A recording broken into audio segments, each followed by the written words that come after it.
Hawu, yazi nansi i-album emnandi. Isinesikhathi nje impela ngicabanga ukuthi inenzuzo ezo-7 iphumile, hayi imnandi.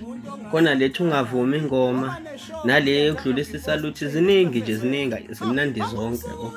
Hayi khona nezokholo, hayi ngeke ushaye kakhulu into encane labafowethu. Plus-ke nale ndlela kade khulume ngayo ukuthi le-album yenzeleni, ivele iyayenza yamnandi kakhulu. Cha bafowethu ngicela ukuthi sihambeni sisapothe ilokho njani i-album yento encane.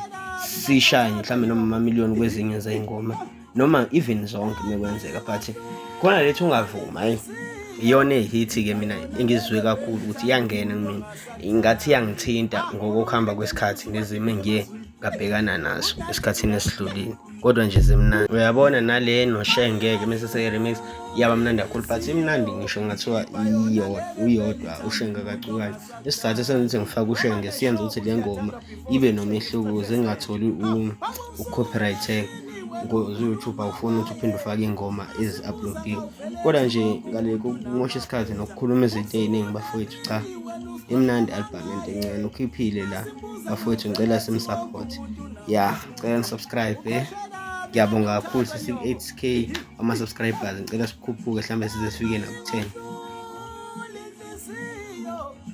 Yona ngeke phela ithanda umuntu ongasakuthandi. Kulungile into encane usubagivile bazwini. Good night wengane.